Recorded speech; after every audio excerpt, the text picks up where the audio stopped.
তো রাত্রেবেলা আমি যখন ডিউটি করি, অনেক রাত্রে 3টা-4টার দিকে কিছু লোকজন এসে আমার হাত পা বেঁধে ওই জায়গায়, ওই ধান ক্ষেত ছিল, ধান ক্ষেতের মধ্যে আমাকে ফেলে রেখে, ওই দিন ডাকাতি হয়েছিল ওই জায়গায়, তা আমার ওইভাবে বেঁধে রেখে সারা রাত আমি সেই কাদার ভিতরে পড়া অবস্থায়, সকালবেলা যখন মানুষজন হই হুল্লা হয়েছে যে এখানকার ডিউটিতে কে ছিল, তো অমুক ছিল, তা আমার তখন হলো ওই যে মহল্লার থেকে একটু সাইডে আর কি ধান ক্ষেত ছিল, ওই ধান ক্ষেতের মধ্যে আমার হাত পা বেঁধে ফেলে রাখছে। তো সকালবেলা লোকজন গিয়ে আমাকে তখন উদ্ধার করে। তো প্রথমে আপনার নামটা একটু বলেন। আমার নাম হলো S.A. লালন। S.A. লালন। এস এতে কি হয়? S.A. শেখ। S.A. শেখ। আচ্ছা, তো শেখ লালন। জন্ম জেলা? আমার হোম ডিস্ট্রিক্ট হলো চুয়াডাঙ্গা। চুয়াডাঙ্গাতে। আচ্ছা, এখন তো আপনি ঢাকাতেই থাকেন। হ্যাঁ, আমি এখন ঢাকাতে আছি। লালন ভাইকে আমি চিনি টেলিভিশনের থ্রুতে। আমি সকালবেলা একটা অনুষ্ঠান করি মাছরাঙা টেলিভিশনে, এবং সেখানে তাকে আমি পাই। আমার মনে হয়েছে যে রেডিও লিসনার যারা আছেন তাদের তার গল্পটা জানা উচিত। তো লালন ভাই, আপনার রেডিওতে প্রথম আসা? জি, আমার প্রথম আসা। ওই দিন টেলিভিশনও প্রথম ছিল? জি। আচ্ছা, আশা করি যে বাংলাদেশের মানুষ একটা সময় আপনাকে চিনবে এবং জানবে। আমরা শুরু করতে চাই একেবারে ছোটবেলা থেকে, যেখান থেকে আপনার গল্প বলার ধরন খুব ভালো। তো আজকে একেবারে মনোযোগ দিয়ে শুনবো। আমি নিজেও কমপ্লিট স্টোরি জানি না, বাট আমি যতটুকু জানি আমার কাছে মনে হয়েছে যে ইউ আর দ্য বেস্ট। ওকে, শুরু করেন আপনি। আমার হোম ডিস্ট্রিক্ট হলো চুয়াডাঙ্গা। আমি একদম একটা পাড়া গায়ে জন্মগ্রহণ করেছি। তো সেখানে আমার পড়ালেখা বাবা মার সহযোগিতায় আমি ক্লাস 5 পর্যন্ত পড়েছি। তো তখন আমার অনেক স্বপ্ন ছিল, আমি ডাক্তার হব। আমি প্রাইমারি স্কুলে ফার্স্ট বয় ছিলাম, প্রথম থেকে একদম প্রাইমারি পর্যন্ত, ক্লাস 5 পর্যন্ত আমার রোল 1 ছিল। তো ওখানে ওই সময় আমি বৃত্তি দিয়েছিলাম। এরপর পরেই হয়তো বাবা মার আর্থিক অনটনের কারণে আর আমার বাবা মা পড়ার সহযোগিতা করে নাই। বাবা কি করতেন? কৃষিকাজ? হ্যাঁ, বাবা কৃষিকাজ। আপনি পরিবারের বড় সন্তান না, ছিলেন? আমি 3 নাম্বার ছিলেন। আপনার বড় কি 2 ভাই না বোন? সবার বড় হলো বোন, তারপরে ভাই, আচ্ছা। তারপরে আমি। তো এত ভালো স্টুডেন্ট থাকার পরেও আপনার পড়াটা কি হঠাৎ করে বন্ধ হয়ে গেল? বন্ধ হয়ে গেল, ফ্যামিলির অনেক অভাব অনটন ছিল। আচ্ছা। তো তখন আমাকে একটা রেস্টুরেন্টে কাজে দিয়ে দেওয়া হয় আর কি। তো আমার বাবাই আমাকে ওই হোটেলে কাজে দিয়ে আসে। তো আমার ভালো লাগতো না, আমার ওই হোটেলের সামনে দিয়ে আমার বন্ধু বান্ধব স্কুলে যেত, আমার খুব কষ্ট লাগতো। তো এটা নিয়ে বাবার সাথে অনেকবারই বার্গেনিং করছি যে আমি ভর্তি হব। তো তারা এই পড়ার ব্যাপারটা, হয়তো ইচ্ছা ছিল অনেক, প্রত্যেকটা বাবা মারই থাকে, তারা ওই সাপোর্টটা দিতে পারে নাই বিধায় আমাকে অনেক সময় তারা এড়িয়ে চলছে বা আমার প্রশ্নের উত্তর দেয় নাই। তো কিছুদিন বলার পরে যখন দেখলাম যে আমার ওই হোটেলের সামনে দিয়ে বন্ধু বান্ধব যায়, তো তারপরে আমি অনেক কষ্টে ওই হোটেলের কাজটা ছেড়ে দিই। আচ্ছা। দিয়ে পরে আবার বাবা মার সাথেও আর রাগারাগ করে কথা বলি না। পরে আমি একটা মুদিখানা দোকানে আমি একটা কাজ নিই। সেই মুদিখানা দোকানেও অনেকদিন কাজ করলাম, প্রায় 17-18 দিন পরে সে মালিকের মন, যথেষ্ট পরিশ্রম করতাম যাতে আমার একটু পড়ালেখার সুযোগ দেয়। তো মালিক দেখলাম যে যতই কাজ করে আসলে তাদেরকে কাজ দিয়ে সন্তুষ্ট করা সম্ভব, অন্য কিছু সে আমাকে অন্যভাবে সুযোগ দেওয়ার কোনো কথা তাদের মাথার ভিতরেও থাকে না। আমি বলার পরে সে বললো যে না, এইভাবে তো আসলে হবে না, তুমি যদি এই স্কুলে যাও তাহলে তো আমার দোকান চলবে না।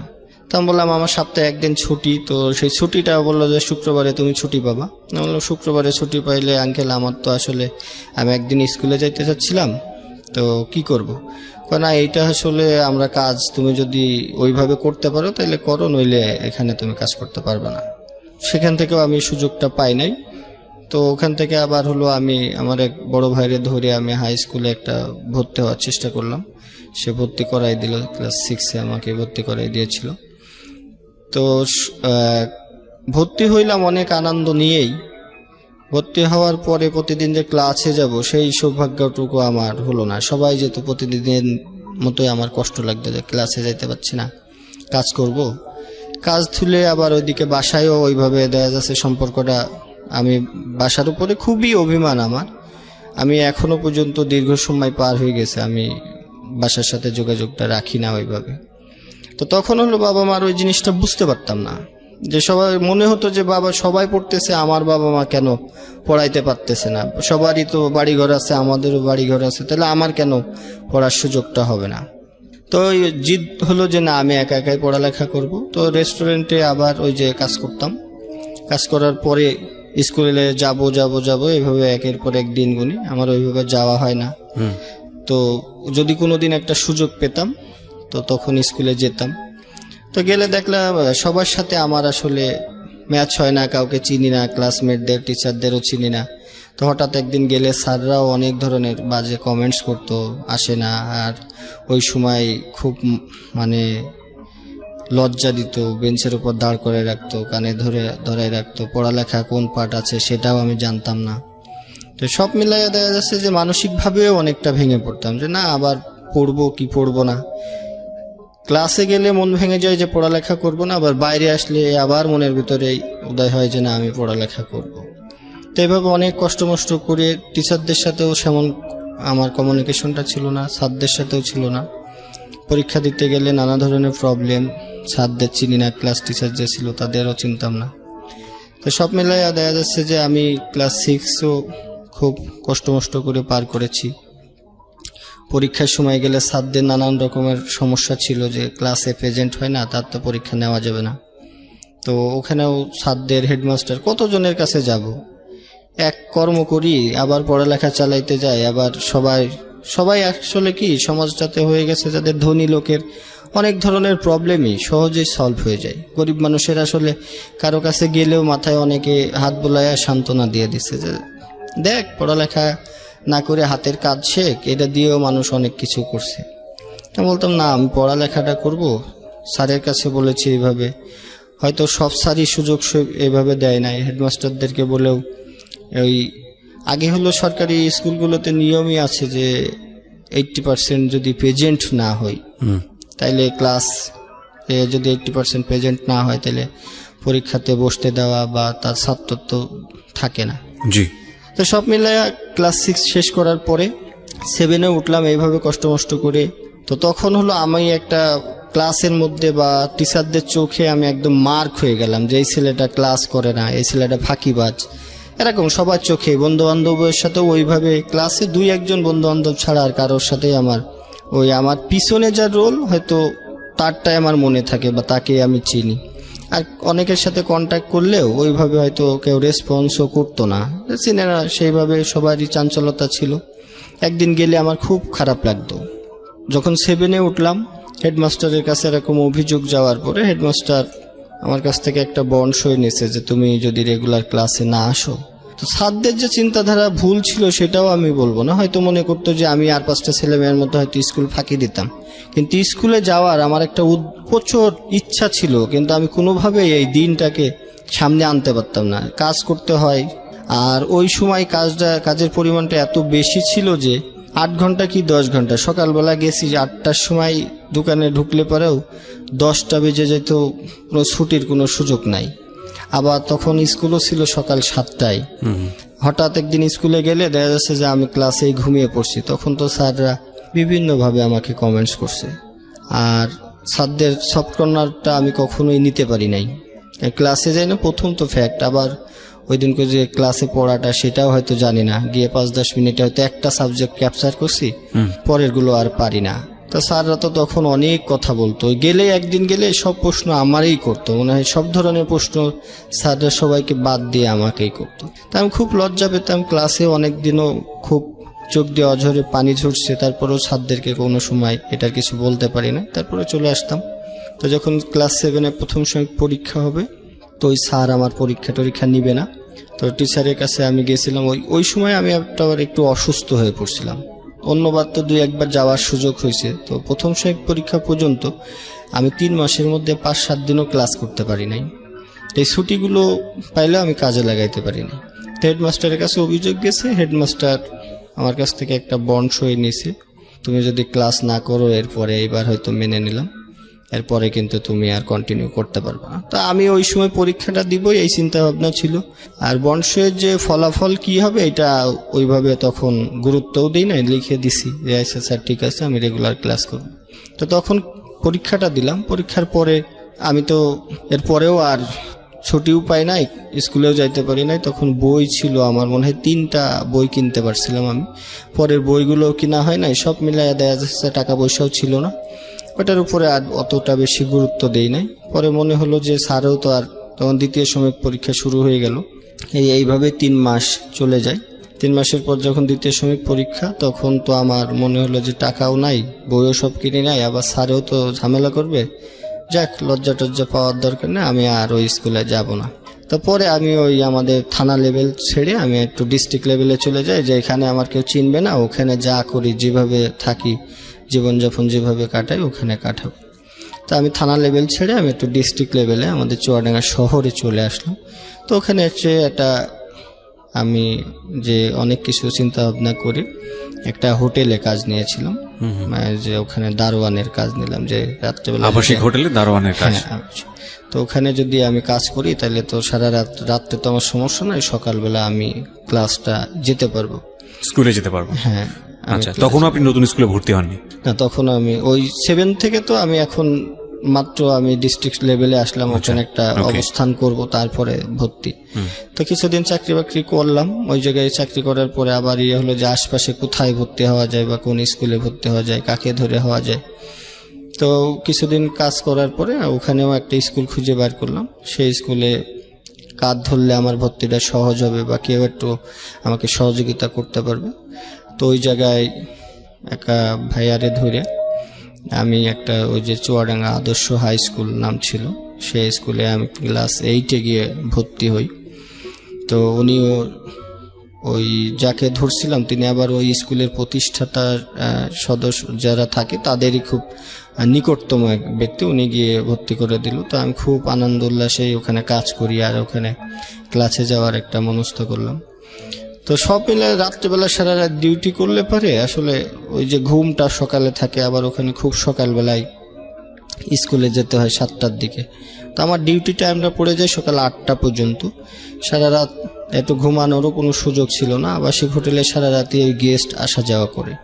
তো তাদের আবার ওখানেও একটু সজাগ থাকতাম, ওই গেস্টের হয়তো কিছু এনে টেনে দিলে ওরাও 2-5 টাকা 10 টাকা এরকম দিত আর কি, তখন বকশিস। এইটার লোভেও অনেক সময় সারা রাতই সার্ভিস দেওয়ার জন্য চেষ্টা করতাম। তো তাদেরকে এইভাবে সার্ভিস দিয়েছি, কিন্তু সকালবেলা ওই প্রতিদিনের ন্যায় এই ঝামেলাগুলো হয়েই যেত, ক্লাসে যেতে পারতাম না। একটু দেখা যাচ্ছে যে 7:30 বা 7টায় ক্লাস শুরু হতো, আমার ছুটি হইতে হইতে 8টা 8:30। তো ওই ফার্স্ট যে ক্লাস টিচার, ওনার সাথে আমার পরিচয়টা খুবই কম হয়েছে, হয়তো গিয়ে শেষে 2-3টা ক্লাস করতে পারছি, আবার এখান থেকে চলে আসছি। এইভাবেই আমার অনেক সময় কেটেছে। তো প্রায় যখন 8টা আমি ওখানে কাজ দারোয়ান এর কাজ করা অবস্থায় আমি ওই জায়গায় ক্লাস 8 শেষ করলাম। শেষ করার পরে ওখানে আমাদের কিছু বন্ধু বান্ধব তৈরি হয়, তখন আমার ভিতরে আবার ওই যে খেলাধুলার একটা প্রবণতা তৈরি হয়। তো বন্ধু বান্ধব যখন ক্লাসে তৈরি হয় বা আমি যে মহল্লাতে থাকতাম সারাদিনই হয়তো ওখানে রাত্রে ডিউটি করতাম, দিনে ওই ক্লাসের পরেও তো কিছু সময় থাকতো।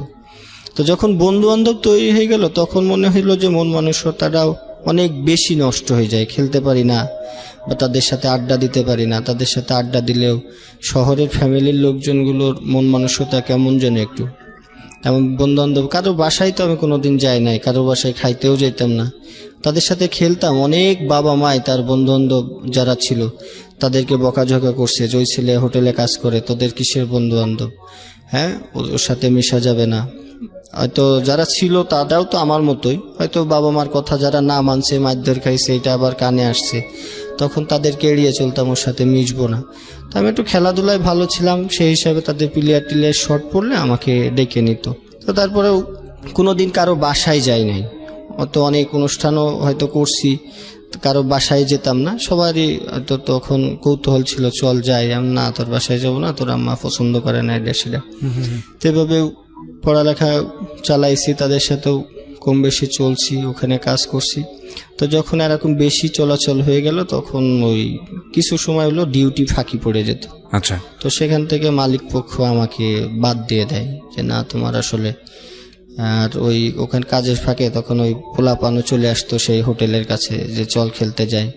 তখন এই ওসিলায় বলতাম যে স্যার বা ম্যানেজার সাহেব যারা ছিল বা মালিক পক্ষ যারা ছিল, এভাবে তাদের চোখে যখন পড়ছে চাকরিটা চলে যায়। চলে যাওয়ার সাথে সাথে বন্ধু বান্ধব, তখন তো আসলে কেউ কারো সাপোর্ট দেওয়ার মতো বয়সটা তখন আমাদের ক্লাস 8-এ পড়া অবস্থা। তো এইটা যখন পড়ি চাকরিটা চলে গেল, এখন তো এই শেষ পর্যায়ে 9-এ ওঠার সৌভাগ্য আমার হলো।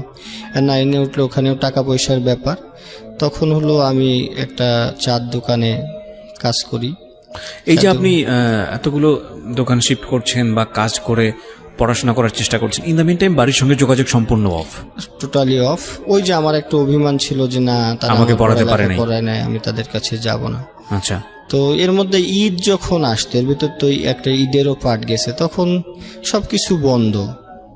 আমি ওই হোটেলেই থাকতাম, সবার সাথেই আর 5টা মানুষের মতো চলার চেষ্টা করতাম, কিন্তু ঈদের 2-3 দিন আমি কোথাও বাইর হইতাম না, ওই হোটেলের মধ্যে থাকতাম, হোটেলের মধ্যে থাকার চেষ্টা করতাম বা ঘুমাইতাম। 2-3 দিন পরে সব স্বাভাবিক হইলে তারপরে বাইর হইতাম। আর ওই সময় একটা কষ্ট বেশি হতো যে খাওয়া দাওয়াটার একটা খুব কষ্ট। ঈদের সময় হোটেলগুলোর থেকেও যে কিনে খাবো এই সুযোগগুলো হতো না, কারণ হোটেলগুলো বন্ধ থাকতো। আর আমাদের চুয়াডাঙ্গা শহর খুব বেশি একটা বড় শহর, ছোট একটা শহর। হ্যাঁ, ওখানে 2-3টা হোটেলই শুধু রাত্রেবেলা খোলা থাকে। তো কি করতেন, কি খেতেন ওই সময়টা? তা আমার হলো বাকিটা মানে অনেক সময় আছে যে কলা রুটি খেয়ে আমার মানে জীবন কাটছে বেশি আর কি। আমার ব্যাগের মধ্যে কলা রুটি কিনে আমি থুয়ে দিতাম, ওইটা খেয়ে মুড়ির সাথে বা চিড়ার সাথে আমার সম্পর্কগুলো অনেক বেশি। এখনো এই ঢাকাতে আসার পরেও আমার এটার নাকি আছে, গুণা আর শেষ হয় না। তো ক্লাস 9-এ যখন প্রথম সময় পরীক্ষা শুরু হয়ে গেল, তো পরে পরীক্ষার সময়ও আমি ক্লাসে যেহেতু যাই নাই, স্যারদের সাথেও ওই ধরনের একটা বাক বিতর্ক সব সময় থাকে। আর হেডমাস্টারদের কাছেও আমার পুনরায় পরীক্ষার পারমিশনের জন্য পাঠানো হয় হেডমাস্টারের কাছে গেলাম, তো তুমি জিজ্ঞেস করে যে তুমি ক্লাসে আসো না কেন। তো সেখান থেকে কোনোরকমভাবে যদি আমি পারমিশনটা নিয়ে প্রথম সময় পরীক্ষা দেওয়ার পরে যে ওই জায়গায় পরীক্ষা দিলাম, দেওয়ার পরে হলো রেজাল্ট যখন পাবলিশড হলো তখন আমি অঙ্কে ফেল করছি আর কি। তো অঙ্কে ফেল করার পরে আরও বেশি হতাশ, তখন স্যারদের সহযোগিতা তো দূরে থাক, মনে মনে খুব কষ্টও পেলাম। তো অঙ্ক পারতাম না, তো ওই স্যারের বাসায় গেছিলাম। ওই স্যারটার নাম ছিল অজিত স্যার। ওনার বাসায় গিয়ে অনেক রিকোয়েস্ট করলাম যে স্যার কেমনে কি, বলে তুমি তো স্কুলে আসো না, তোমার বিষয় তো এমনি হেডমাস্টার স্যার অনেক ঝামেলা, আমার তো আসলে কিছু করার নাই, আর তুমি যদি কন্টিনিউ ক্লাস না করো হয়তো তোমার আর সহযোগিতা কেউ করবে না কিন্তু। তো আমি বললাম স্যার আমি তো কাজ করি, আমি কিভাবে ক্লাস করব? দেখো একটা স্যার হিসাবে আমি এই ধরনের কোনো উপদেশ তোমাকে দিতে পারবো না, তবে আমরা প্রথম তো বলবো শত কষ্ট হলেও তুমি হলো ক্লাস করো। তো স্যার যাই হোক আমাকে যতটুকু ওনার ইয়েতে মনে হলো উনি ওইভাবে বলল। তা আমি ক্লাস করার জন্য শতভাগ চেষ্টা করলাম। তারপরেও যেহেতু কাজ করি, পরিশ্রম করে বেড়াই, রাত্রে ওখানেও ওই যে ডিউটিটা করতেছি, তো এখান থেকে ক্লাসটা আমার কন্টিনিউ করা হয় নাই। তো রেজাল্ট যখন ফেল করলাম তো ওই স্যারের কাছে আবারও যাই যে স্যার কিভাবে কি করব। তো তখন একটা হতাশা ঢুকে গেল, আমি যদি এইভাবে ফেল করি বা ক্লাসে না যাই আমাকে পরীক্ষা দিতে দেওয়া হবে না। তো সবাই বলতো যে তুমি যদি এই অঙ্কে ফেল করছো, অঙ্ক তোমার কি সূত্র মুখস্থ করা আছে কিনা? আমি বললাম সূত্র আমি সব পারি, কিন্তু আমি প্রয়োগটা আসলে বুঝতাম না তখনও, আচ্ছা, যে কিভাবে ওই অঙ্কের সূত্র প্রয়োগ করতে হয়। তো এইভাবে দিন গুনি, সবাই যেভাবে বলে সবার কাছে যাই যে ভাই আমি অঙ্ক তো সব পারি, সূত্র পারি, তাহলে আমি অঙ্ক পারি না কেন? তো সবার কাছে যখনই যেতাম একটা সাজেশনের জন্য, বড় ভাই ব্রাদার বা টিচারদের কাছে, সে বলল সূত্র মুখস্থ করো। তো আমি সূত্র এমনভাবে মুখস্থ করলাম যে সূত্র মুখস্থ না, তখন আমার টোটালি এটা ঠোঁটস্থ বললে আমার ঠিক আছে। তো ঠোঁটস্থ করেও আমি অঙ্কের সময় আমি অঙ্কটা টোটালি মুখস্থ করে যেতাম। তো মুখস্থ করে গিয়ে তখন ওই খাতাতে দেখতাম যে প্রশ্নপত্র যখন পেতাম হাতে, অঙ্ক কিছুটা ঘুরাই দিত, তখন খুব অঙ্ক ঘুরাইতো। তো একটু ঘুরাই দিলে আমি আর অঙ্ক পারতাম না। আচ্ছা, তো অঙ্ক না পারলে দ্বিতীয় সময় পরীক্ষার সময়ও এই ধরনের আমার ভয় আমার ভিতরে রয়ে গেছে যে আমি তো মানে অঙ্ক পাশ করতে পারবো না। তো ওই স্যারের কাছে আবারও আমি গেলাম যে স্যার কিভাবে সব পরীক্ষায় আমার ভালো হয়, কিন্তু আমার অঙ্কের একটা দুর্বলতা থেকে যায়। তো স্যার যেভাবে সচরাচর বলে যে এখানে আমার কিছু করার নাই, তুমি ক্লাসে আসো না, কোনো স্যাররা তোমাদের চিনে না, তোমার এই ধরনের সহযোগিতা আমি করতে পারবো না। তা আমি বললাম স্যার আমাকে যদি একটু পড়ান তাহলে আমার জন্য খুব ভালো হয়, ক্লাসে আসতে হবে। আর শুধু এবার প্রাইভেট পড়েই যদি সবাই পড়ালেখা করতো তাহলে স্কুল কলেজগুলো কেন হয়েছে? সবাই ঘরে বসেই যদি পড়ালেখা করতো তাহলে এত কোটি কোটি টাকা খরচ করে স্কুল কলেজ ভার্সিটি হয়েছে, ওটা হবে না। তো স্যারের ওই দিনকেও উনি ওইভাবে আমার সাথে একটা আচরণ করে আমাকে যখন বাইর করে দেয়, আমি আবারও গেছি স্যারের বাসায় যে স্যার ওই ডিউটি শেষ করার পরে আমি সুযোগ পাইলে ওই স্যারের কাছে যেতাম। তখন মানে মনে অঙ্কের হতো- টিচারের কাছে যেতেন? হ্যাঁ, ওই স্যারের কাছেই মনে হয়তো ওই স্যার মনে হয় সব ইয়ে করবে। ওনার কাছে কত হলো, আমি তো একটা সাবজেক্ট দেখি, আর আমি তো তোমাদের ক্লাস টিচার না, আমি তো তোমার যে একটা গার্ডিয়ান টিচার থাকে ওনার সাথে তোমার ভালো লিঙ্ক থাকতে হবে। আমি তো সাবজেক্ট নেই, তুমি পাশ করলে পরে আমাদের কোনো সমস্যা নেই।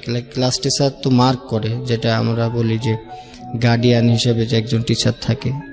তো স্যারের কাছে গেলাম যে স্যার আমাকে একটু পড়াতে হবে। তখন বললো যে তুমি আসো, বিকালে আসো। আমি কই স্যার আমি তো কাজ করি, আমি তো বিকালে যেতে পারবো না। তা সকাল 7টায় ক্লাস শুরু হয়, আমি তো আর সকালে কোনো সুযোগ নেই। তখন বললো তুমি একটা কাজ করতে পারো, যদি আমি ফজরের নামাজের পরে আমি কিছুক্ষণ ক্লাসরুমে বসে থাকি, ওনার যে কিছু পোলাপান পড়াইতো সেটা ওনার বাসাতেই, ওনার বাসার নিচতলায়। তো উনি নামাজ পড়ার পরে আর উপরে যায় না, বল যদি তুমি নামাজ পড়ার পরে আসতে পারো। এটা অনেক রিকোয়েস্ট করার পরে রাজি হলো যে ঠিক আছে তুমি তাহলে নামাজের পর পরে আসো, আমি তোমাকে কিছুদিন দেখাই দিব। তো যাক, আল্লাহর রহমতে উনি রাজি হলো। আমিও ফজরের নামাজের পর পরে আমি চলে যেতাম, তখন অন্ধকার থাকতে থাকতে। তো স্যার 4-5 দিন যখন অঙ্ক করায়, তো আমার জিজ্ঞেস করলো তোমার সমস্যাটা কি, এই অঙ্ক তুমি হুবহুব তো পারতেছো। আমি কই স্যার অঙ্ক আমি পারা বলতে কি, আমি এই অঙ্ক সব মুখস্থ করে আসছি স্যার, আপনি যেটাই দিবেন আমার মুখস্থ। তো কয় সমস্যা কি? আমি কই স্যার এই অঙ্কটা যখনই ঘুরাই দেয় তখন তো আমি আর পারি না। তো উনি আবার একটা অঙ্ক দিয়ে, তখন আমি ওই যে আদিলের টেস্ট পেপার নামে একটা বই ছিল, ওখান থেকে উনি 2-1টা অঙ্ক করতে দিল।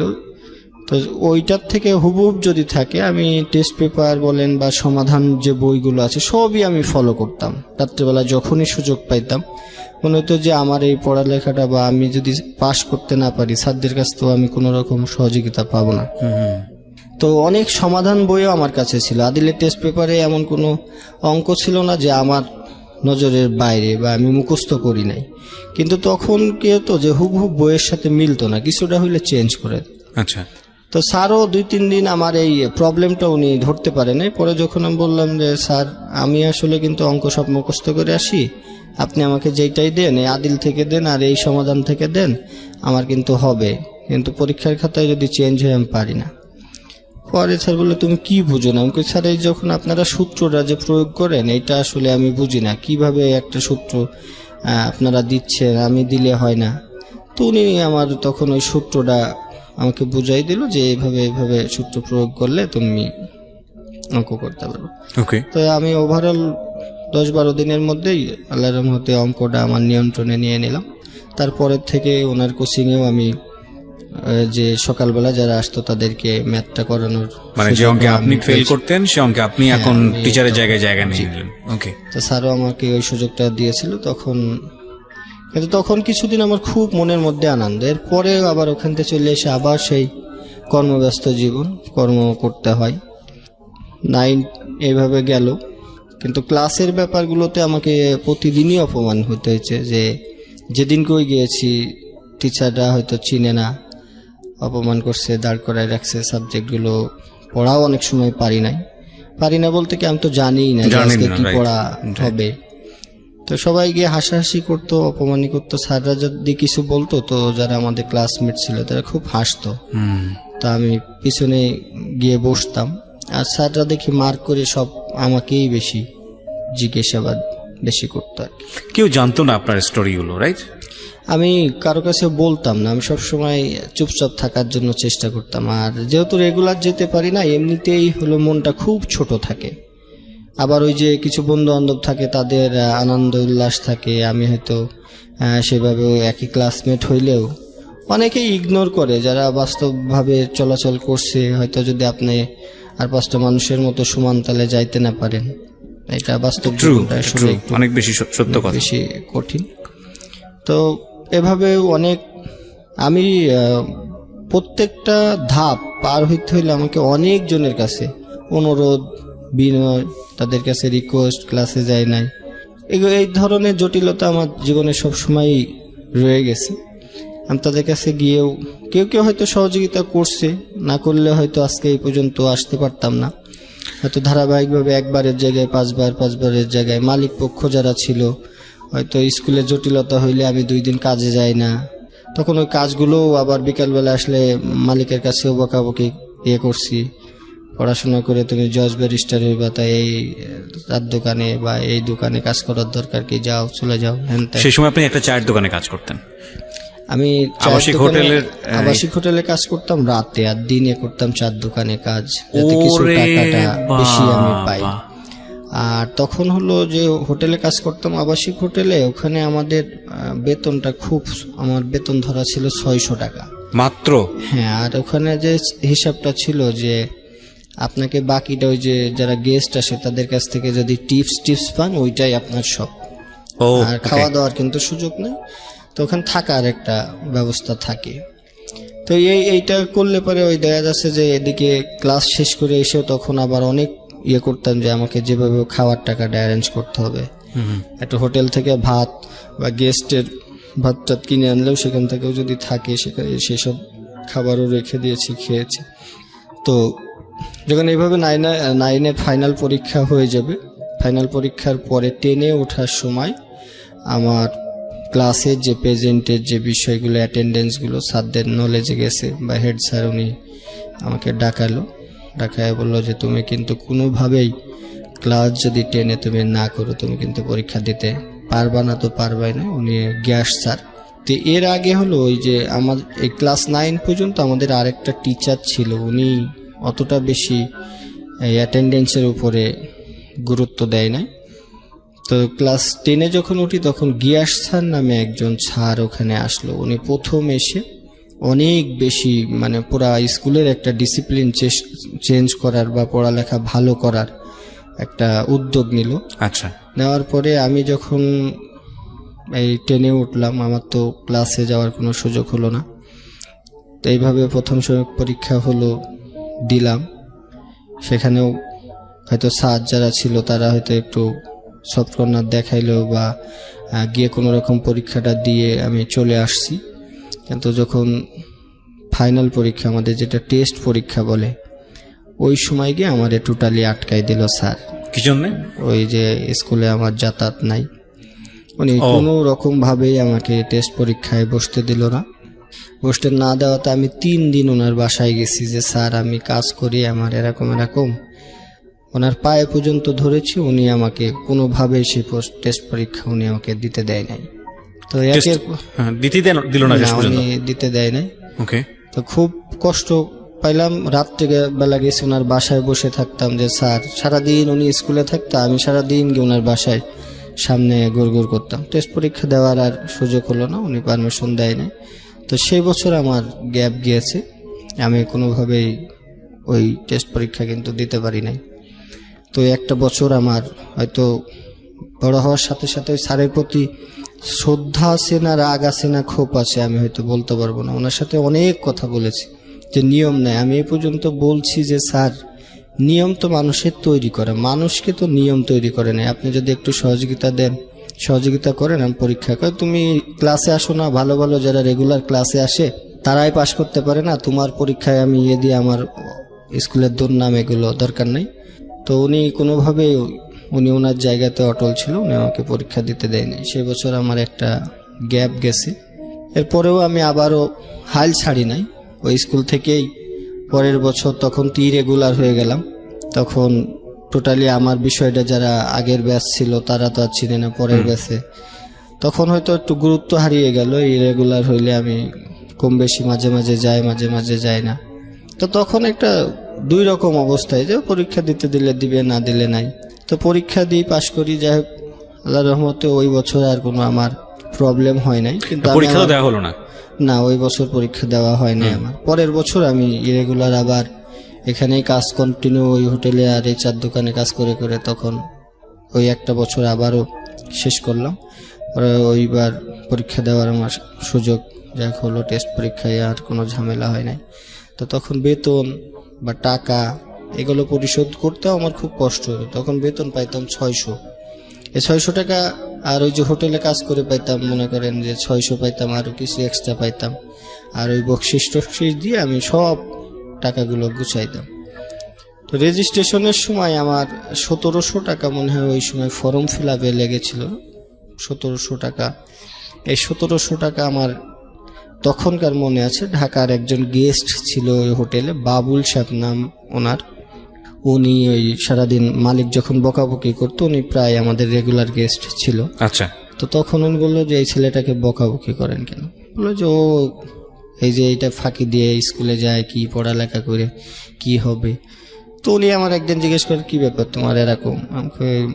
তখন আমি ওনাকে মামা বলতাম যে মামা আমি একটু পড়ালেখা করতে চাই, এখন এই যে টাকা লাগবে, এই জন্য আমি দিনে আবার একটু চার দোকানে কাজ করি, তো ওখান থেকে কিছু টাকা পাই, সব মিলাইয়া দেখা যাচ্ছে সময় পাই না। এখানে আসলে ওই ঘুমাই যাইতাম, এখানে সারা রাত ডিউটি করার পরে চার দোকানে ডিউটি করলে আবার দিনে আমি একটু ঘুমাই গেলে পরে, তো এই জন্য মালিক পক্ষ আমাকে একটু বকাবকি করে। তো তখন হলো বাবুল সাহেবের কাছ থেকে উনি আমাকে প্রায় 400-500 টাকা সাহায্য করলো যে ঠিক আছে তুমি পড়ালেখার জন্য। তো উনি যেহেতু আমাদের রেগুলার গেস্ট ছিল, তো উনি আবার একটু মালিককে বলে দিল যে পড়ালেখা করতে চায়, ওর একটু সুযোগ দেন, একটু কি হয়। তো যাক ওনার মুখের কথা রক্ষার্থে হয়তো ওই সময় আর মালিক পক্ষ কিছু আমাকে বলে নাই। তো উনি দিয়ে আমি ফর্ম ফিল আপটাও করলাম, করার পরে পরীক্ষা দিলাম। তো ওই সময়ও মালিক পক্ষ বা যখন আমি এখান থেকে পরীক্ষা দিতে যাইতাম, আমাদের সাথে যারা আরো ডিউটি করতো সবাই টিটকারি করতো, উপহাস করতো, হ্যাঁ পরীক্ষা দিতে যাচ্ছে, পোলাপান রেগুলার পড়ালেখা করেই পাশ করতে পারে না এই। তো যাক আল্লাহর রহমতে ওইবার আমার সাথে যারা আমার পরিচিত বন্ধু বান্ধব বা এপারে ওপারে যারা ছিল সবার চেয়ে আমার রেজাল্টটা অনেক বেশি ভালো হয়েছে। তো রেজাল্টের দিন আমি আমি স্কুলে যাই নাই, আমি একটা মাঠের ভিতরে, ওটা একটা ধান ক্ষেত বলে আর কি, সেখানে আমি শুয়েছিলাম একটা গাছের নিচে। তো এক বন্ধুরে পাঠিয়েছিলাম যে আমার রেজাল্টটা যদি হয় তো আমাকে জানায়। তো তখন ও একটা শিট নিয়ে আসছে, তো খুব ও আনন্দ উল্লাসে এসে বললো যে লালন তুই পাস করছস, এই তোর রেজাল্ট। তো আমি ওই স্কেল দিয়ে আমি ওইটা দেখতে গিয়ে আমার হাতটা একটু কেঁপে গেছে, নিচে দেখি যে ফেল লেখা রয়েছে। তো পরে আমি ওর ওপর অনেক রাগারাগ করছি, কিন্তু পরে ওরেও আমি একটা লাথি মেরে ফেলেও দিছিলাম ওকে। তো পরে বললো যে না তুই পাস করছিস দেখ। তো যাক পাস করার পরে দেখলাম যে না আমি পাস করছি।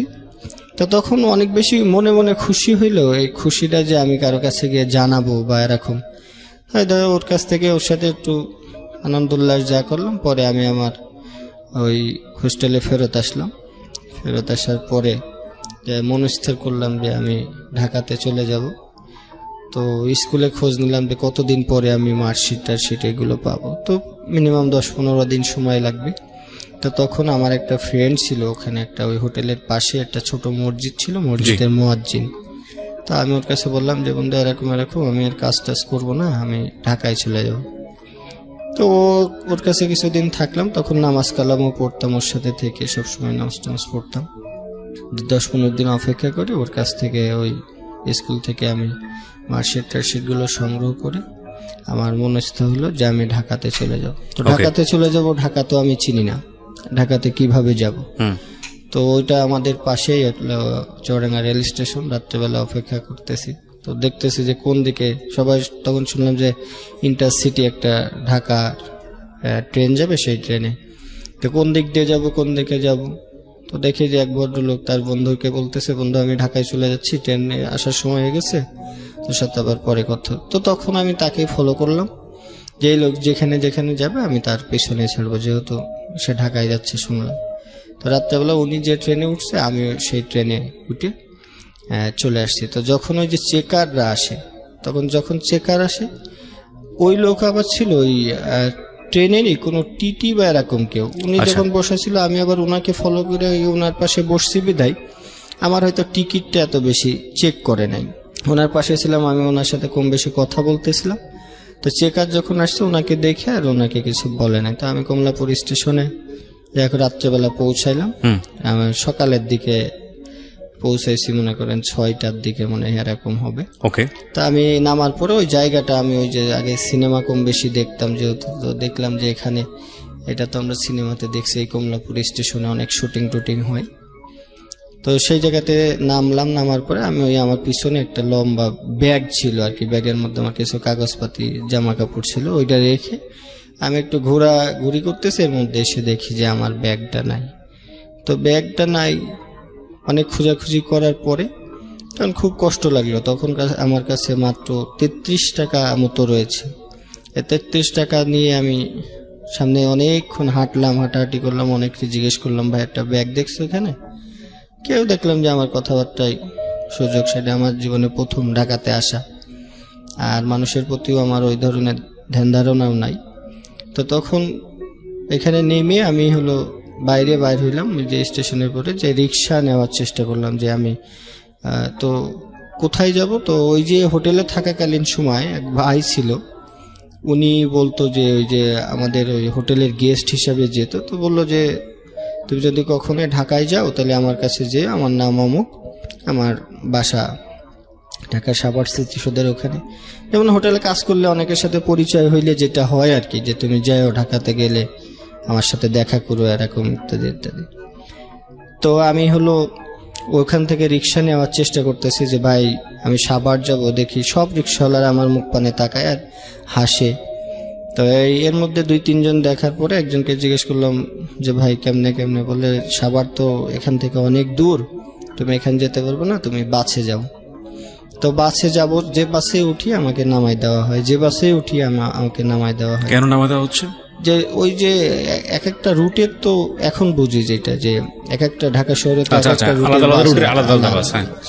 তা আমাকে বলে দিছে এইদিকে যাবে, আমি সব যে বাসই পাই সেইটাতে উঠে যাই। তো একসময় ওই কন্ট্রাক্টরের সাথেও চিল্লাচিল্লি লাগাই দিয়েছি, ভাই আমাকে নামাই দেন কেন, আমি তো ভাড়া দিব। তো অনেকেই যেভাবে তাকায় আর কি, যে এটা কোত্থেকে আসছে, কি আসার বিষয়। এর মধ্যে বাসের একজন লোক বলল যে ভাইয়া আপনি যেখানে যাবেন সেই বাসের সামনে দেখেন সাভার লেখা আছে। তা আমি দেখলাম অনেকক্ষণ দাঁড়ায় রয়েছি, কোনো বাসে সাভার লেখা নাই দেখি। এরপরে একজনকে জিজ্ঞেস করলাম যে ভাই আমি তো সাভার যাব কিভাবে? বললো যে ওই যে আপনি মতিঝিলের ওইদিকে শাপলা চত্বর একটা জায়গা আছে, এরকম নাম বললো, যে ওখান থেকে যান, ওখানে সাভার যে যাবে বাস। তো গিয়ে আমি ওখানে দাঁড়াইলাম, যে দেখি যে বাসের পিছনে বা সামনে সাভার লেখা আছে সেই বাসে আমি তখন সাভার তো বলতে আমরা যেটা বুঝি, আমি ওই বাসে উঠলাম, উঠে তার সাথে কথাবার্তা, যে এখন ভাড়া দিব, কত চাই না বেশি চাই, আমার মনের মধ্যে একটা টাকাও বেশি নাই। তো অনেকের ফলো করতেছি যে কে কত দেয়, আমিও সেটা দিব। তো তাকে জিজ্ঞেস করলাম, সে আমার কাছে কয় টাকা যেন রাখছিল। তো রাখার পরে এবার সাভার গিয়ে নামলাম। সাভার গিয়ে এখন মনে আছে আমার রাজ্জাক প্লাজার সামনে গিয়ে আমাকে নামাই দেওয়া হলো। তো ওখানে গিয়ে অনেক মানুষকে জিজ্ঞেস করি যে ভাই এখানে স্মৃতিসৌধ কোথায়? কয় নবীনগর। নবীনগর না ভাই, সাভার একটা স্মৃতিসৌধ আছে। তো কেউই আমার এই কথাটাকে গুরুত্ব দেয় না, যে কিসের সাভার স্মৃতিসৌধ আছে। তো আমি এক চার দোকানদারে গিয়ে বললাম যে ভাই এখানে স্মৃতিসৌধটা কোথায়? কয় এখানে তো নয়, নবীনগর স্মৃতিসৌধ। না ভাই সাভারের স্মৃতিসৌধ আছে, আমার এক ভাই ঠিকানা দিয়ে আসছে। তো উনি অনেকেই এই কথাগুলো শোনার পরে বিরক্তি হয়ে আমাকে দেখা যাচ্ছে সেইভাবে কোনো সদ উত্তর দেয় না। তো চার দোকানদারের কাছে গেলেও সে এক কাপ চা খাইলে হয়তো সে আমার কথা শুনবে। আমি ওনার কাছে একটা চা খাইলাম, খাওয়ার পরে আস্তে করে জিজ্ঞেস করলাম যে ভাই এরকম আমি খুব বিপদে আছি, আমার ভাই একটা ঠিকানা দিয়ে আসছে এরকম সাভার স্মৃতিসৌধের পাশে তার বাসা, আমি এখন যাব। তখন বেলা 2টা বেজে গেছে, আমার খুব ক্ষুধাও লাগছে, সারা রাত না খাওয়া ছিলাম। তখন বললো যে দেখো ভাই এখানে সাভার স্মৃতিসৌধ বলে কিছু নাই, ঢাকার বাইরে যারা যায় তারা মূলত ওই স্মৃতিসৌধকে সাভার স্মৃতিসৌধই বলে। তুমি এখান থেকে বাসে উঠে নবীনগর যাও। তা আমি ওনার কথা মতো বাসে উঠে সেই নবীনগর স্মৃতিসৌধের ওখানে গেলাম। গিয়ে ভাই যে তথ্যটা দিয়ে আসছিল ওনার উপরে আমার ভরসাটা ছিল যে ওনার বাসায় গিয়ে অন্তত উনি যেহেতু ঢাকার থেকে ওখানে যাওয়ার পরে খুব ভালোবাসতো, তা উনি যেভাবে ঠিকানা দিয়ে আসছিল যে সাভার স্মৃতিসৌধের পাশে একটা গলি আছে, সেই গলির পাশে ওনার বাসা। তা আমরা যেহেতু পাড়া গায়ে বড় হয়েছি, তা আমরা মনে করছি যে নাম বললেই হয়তো চিনবে বা বাসা একটা সবাই চিনার কথা। তো গ্রামের যে মন মানসিকতা আমার সেটাই ভিতরে রয়েছে, যে ওখানে গিয়ে দেখলাম যে পুরা আশপাশে কোনো বাড়িঘর নাই, কোনো রাস্তাঘাট নাই। তো সন্ধ্যা হয়ে গেল, খুঁজতে খুঁজতে আর তার অপেক্ষায় আবার স্মৃতিসৌধের সামনে অনেকক্ষণ অপেক্ষা করলাম যে যদি তাকে দেখতে পাই। অনেকটা জিজ্ঞেস করলাম, উনি যে ঠিকানা দিচ্ছে সেই ঠিকানার সাথে মিলেও না। এরকম করতে করতে সন্ধ্যা যখন হয়ে যায় তখন তো স্মৃতিসৌধের ভিতর থেকে বাইর করে দিল। বাইর করে দেওয়ার পরে এখন কোথায় যাব? সেদিন সন্ধ্যার পর পরে আবার বৃষ্টিও নামছে। নামার পরে আমি তো আর টাকাও আমার কাছে নাই। ওখান থেকে আমি হাঁটতে হাঁটতে হাঁটতে হাঁটতে একদম সাভারে আসলাম, রাজ্জাক প্লাজার এই জায়গাতে আসলাম। তখন রাত্র প্রায় 12টা বাজে। তো ওখানে এসে আমি রাজ্জাক প্লাজার সামনে একটা বেঞ্চেতে বসেছিলাম। তো বসে থাকার পরে আমার ওখান থেকে দারোয়ানরা আমারে উঠাই দিল যে এখানে বসা যাবে না। তো সাইড গিয়ে আবার আরেকটা জায়গায়, ওইটা রাজ্জাক প্লাজার পাশে মাহাতাব প্লাজা আছে, ওর পাশে একটা গলি দেখলাম যে রাত্রেবেলা অনেক লোকজনের আসা যাওয়া।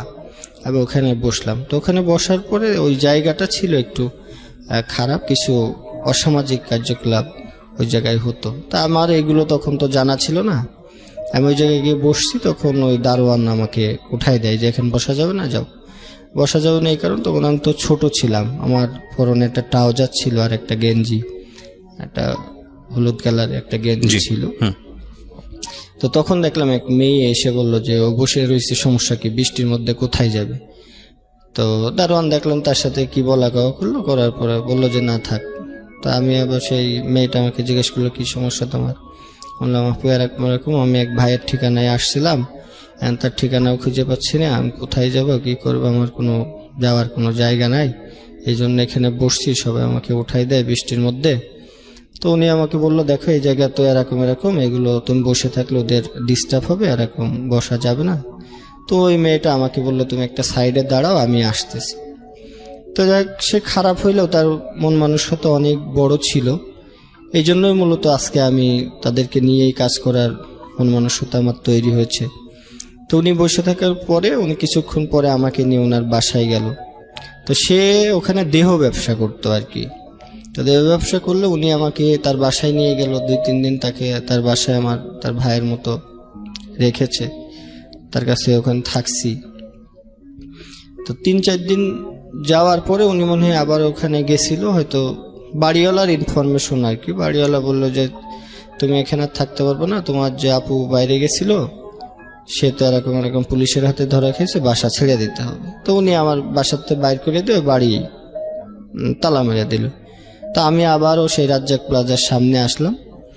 এসে কি করব, কি করে ওখানে যে রাত পর্যন্ত থাকলাম। দারোয়ানদের বললাম যে আঙ্কেল এরকম এরকম, ও তো বললো যে তোমার সেই ম্যাডাম তো এখানে পুলিশে ধরে নিয়ে গেছে।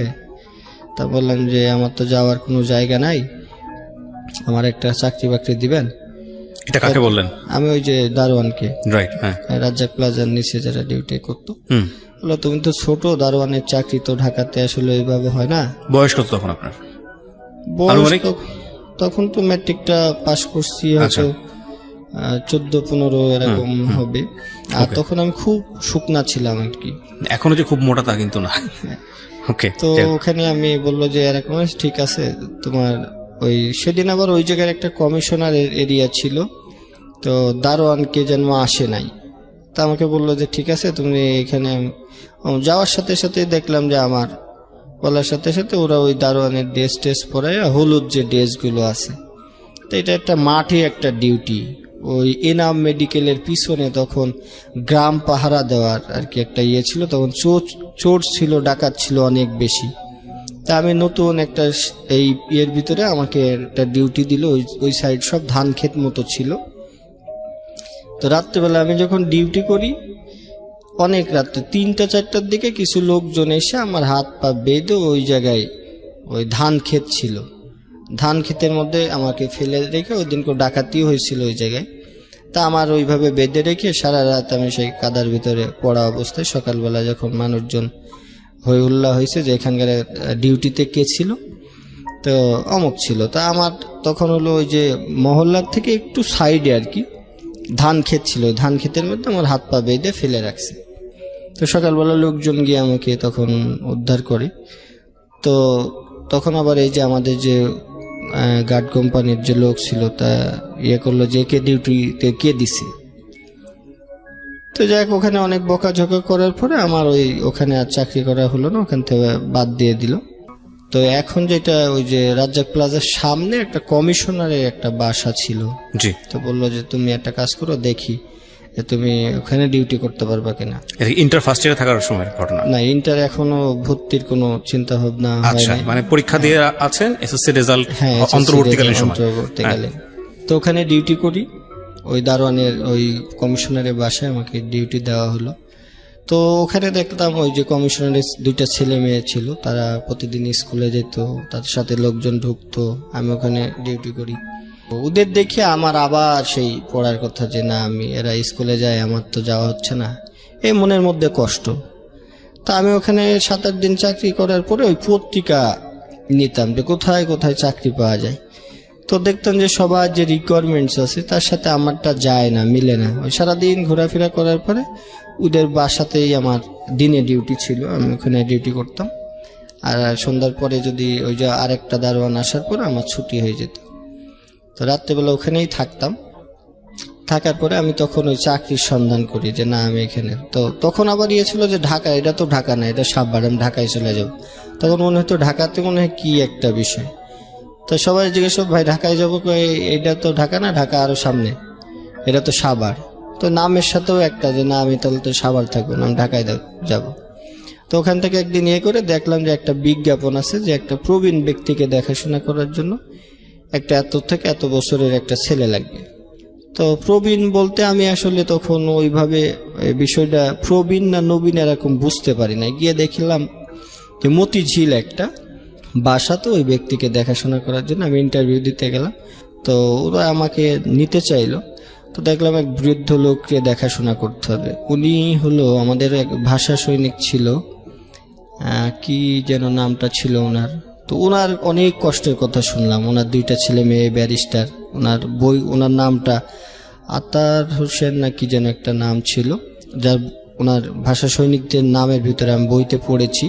তখন ওনার কাছে বললাম, তো উনি বললো হ্যাঁ আমার আজকে এই পড়ে নিতে। ওনার জীবন কাহিনীটাও অনেক কষ্টের, উনি লাস্ট জীবনযাপন করেছে, বাবা মা তাদের ছেলে মেয়েও মানুষ করেছে, কিন্তু তার দেখাশোনার জন্য বাইরের লোকজন নিয়ে। তো উনি আমার সাথে অনেক কষ্ট শেয়ার করছে যে দেখো আজকে তোমরা হয়তো বইতে আমার কথা পড়েছো, কিন্তু আমার বাস্তব জীবন হলো এই। তো ওনার কষ্টের কথা শুনে আমার একটু তখন যে নিজের এই কষ্টের কথাটা আমার মনে হলো না। ওনার ওষুধ টষুধ টাইমলে খাওয়ানো, এটা সেটা দেখতাম। তো 4-5 দিন পরে ওই জায়গায় আমার কেন যেন মানে বন্দি একটা রুমের মধ্যে সারাদিন। আর ওনার ওই ওষুধপত্রগুলো হলো টাইম টু টাইম খাওয়াইতে হতো। তা আমি ওখানে ছিলাম না। ওখান থেকে যে বাসার থেকে একদিন বাইর হয়েছি পরে ওই জায়গাটা আর আমি চিনতে পারি নাই। ওনার বাসায় যে ফেরত যাব আর বাসাও খুঁজে পাই নাই। পরে আমি চলে আসি।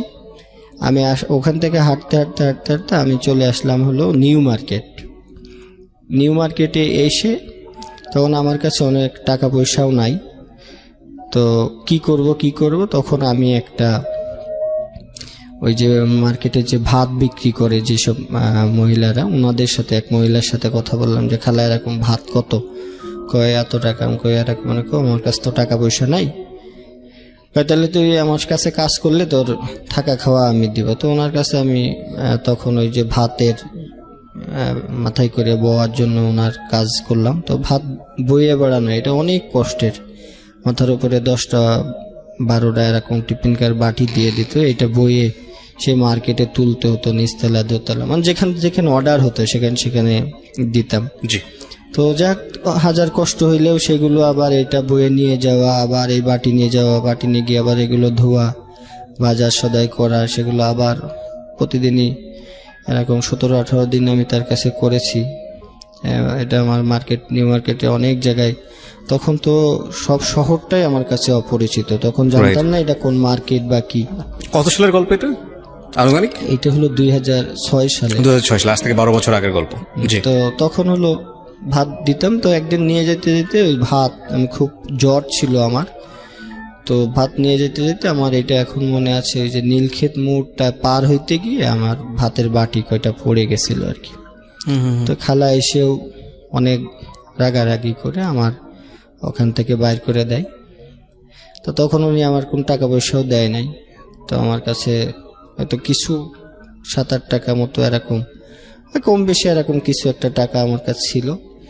তখন তো বাইরে হওয়ার সুবাদে ওই যে এখানে মার্কেটে যখন ভাত টাত দিতাম, তো তখন যারা কিছু আমরা টামরা এইসব বিক্রি টিক্রি করে তাদের সাথে আমার মোটামুটি একটা পরিচয়, ভাত দেওয়ার সময় কৌতূহল ছিল মানুষের ভিতরে জানার।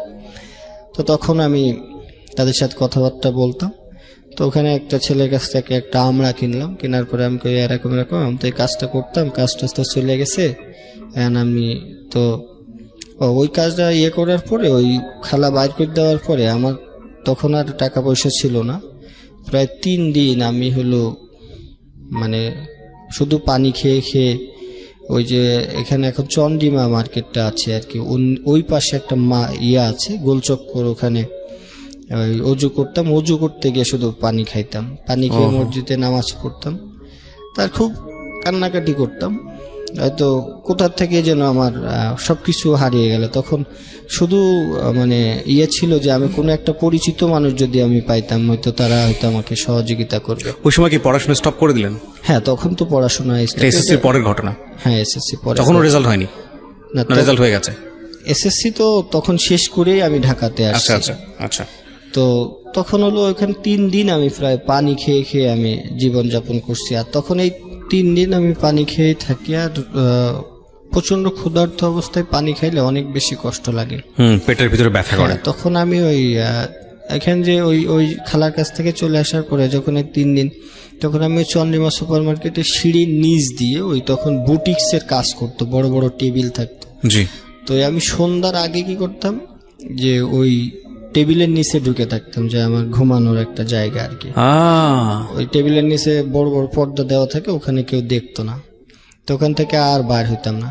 তো 3-4 দিন এরকম থাকতে থাকতে একদিন হলো ওই শপিং মলের যে মালিক ছিল, উনি একদিন মনে হয় সকালে এসে আমাকে দেখছে যে আমি শুয়ে রয়েছি। পরে দারোয়ানরা অনেক বকাবকি করলো যে এখানে সে শুয়ে থাকে, তোমরা কিভাবে করো। তো দারোয়ানও হয়তো তখন আমাকে একটা বাড়ি মারছে, মাইরা বাইর করে দিছে যে তোর যাতে মার্কেটের আশপাশে আর না দেখি। তো তখন আমার ওই যে ড্রেস কোড কিন্তু একটা ছিল, একটা গেঞ্জি আর ট্রাউজার ছিল আমার, ওইটাই থাকতো। হ্যাঁ, গোসল টোসল করতেন কোথায়? গোসল করতাম তখন আমার একটা গামছা কিনছিলাম, আর ওই যে ভিতরে এক জামা, ওই গোসল করেই ওইটাই ধুয়ে আবার ওইটাই গায়ে দিতাম, ওখানে শুকাইতো, এইভাবে করলাম। তো এইটা ধরা খাওয়ার পরে আমার আর ওই মার্কেটে দেখলে দারোয়ানরা তখন আর আশপাশে ঢুকতে দিত না। তো তখন হলো ওই যে ছেলে আমরা বেছে, ওর কাছে হইলো যে এরকম এরকম, আমি তো কি করব। তো বললো যে তুই আমরা বেচতে পারলে তুই, আমার এক বড় ভাই আছে এখানে, চল তার কাছে তোরে লই যাই, উনি আমাকে টাকা তো নাই, কই বিক্রি টিক্রি করলে টাকা উনি সব দিবে, আমরাও নিয়ে দিবে। তো ওনার কাছে যখন ও নিয়ে গেল, তো কইতেছে কাজ তো করবি নাকি চলে যাবে? না ভাই, কাজ করব, আমি খুব ক্ষুধা লাগছে, আমি খাইটাই নাই। তোরে খাবার টাবার দেবে, একটা কাজ করতে হবে, আমার কাছে কিছু জিনিস আছে, এটা এক জায়গায় রেখে আসতে হবে। আমি কই ঠিক আছে ভাই, আমি রাখবো, আগে আমি খুব ক্ষুধার্ত, আমি খাই নাই, মানে একটু যদি খাইতে দেন। তো উনি আমাকে একটা হোটেলের ভিতরে নিয়ে গিয়ে আমাকে খাওয়াইলো। খাওয়ানোর পরে আমাদের হাতে কি একটা টুপলা জাতীয় জিনিস দিল, সেইটা আমরা 2 জন মিলে কামরাঙ্গের চট নাম বুঝে অমুক জায়গায় এরকম ওখানে গিয়ে দেখলাম যে ওইটা যখন দিলাম সেই জায়গায় দেখি যে ওই মহিলারা বিড়ি টিড়ি খায়। এটা দেখে তো আমার খুব, আমি গ্রাম থেকে আসছি, মহিলারা বিড়ি খায়, আমার কাছে এটা যেন একটু কেমন মনে হলো যে এটা তাহলে কেমন জায়গা। তো ওদের কাছে দিয়ে আসার পর ওরা আমার ওই, সে তো তখন আমার বন্ধুই হয়ে গেছে। পরে বললাম কি রে এটা কি? ওরা বললো এইটা তো জানার দরকার নেই, চল আমাদের টাকা দিব, আমরা গিয়ে টাকা নিই। তো সারা রাস্তা ভাবতে ভাবতে আসলাম এটা কি দিলাম, আর মহিলারা বিড়ি খাচ্ছে, এটা আমার একটা খুব কৌতূহল, তাহলে মনে হয় জায়গাটা ভালো না। তো পরে এসে আমি ওরা জিজ্ঞেস করলাম যে এটা মনে হয় খারাপ কিছু দিছে। খারাপ হোক আর ভালো হোক তোর বোঝার দরকার নাই, চল টাকা দেবো। তো উনি আসার পরে আমাদের 2 জনকে 20-20 টাকা করে দিল। তো পরে ওরে আমি বললাম যে আমি আর এনার কাছে কাজ টাজ করবো না, আমি নিজেই আমরা কিনে এনে যদি বেচবো। আমরা কিনে এনে তুমি বেচতে পারবো না, এটা ওদের একটা সিন্ডিকেট আছে, আমাকে আমি যদি কিনে আনি সমস্যা কি? দেখো তুমি বেচতে পারো কিনা। তো তার সাথে আমি বললাম দেখি আমি পারি কি পারি না। তাই আমরা কিনে নিয়ে এসে ওখানে বিক্রি করার জন্য চেষ্টা করলাম। তো দেখলাম যে পোলা পান দিয়ে আমরা সব ফেলে টেলে দিল, ভেঙে টেঙে ফেললো। তো ঢাকা শহরে যেখানেই হোক, একটা যদি কেউ ভিক্ষাও করতে যায় বা এটা, তাদের কিন্তু একটা সিন্ডিকেট থাকে। তো যাক, উনি আমাকে চড় থাপ্পড় মেরে ওই জায়গার থেকে যে এই এরিয়ার মধ্যে, নিউ মার্কেটের মধ্যে যাতে তোর আমি আর না দেখি। তো যাক, ওখানে আর আমার থাকা হলো না। ওখান থেকে আমি করে দেখি যে অন্য জায়গায় চলে যাব। তখন যে হাঁটতে হাঁটতে কোথায় গেছি, গিয়ে দেখি যে ওই সে আবার কমলাপুর স্টেশন। তো কমলাপুর স্টেশনে পরে ওই জায়গায় ওই যে TNT মাঠগুলো আছে, ওখান থেকে হাঁটতেছি কাঁচা বাজারের সামনে। তখন তো আসলে নিরুদ্দেশ, যেদিকে যায় হাঁটতে হাঁটতে যেদিক মন চায় সেদিকে চলে যাব।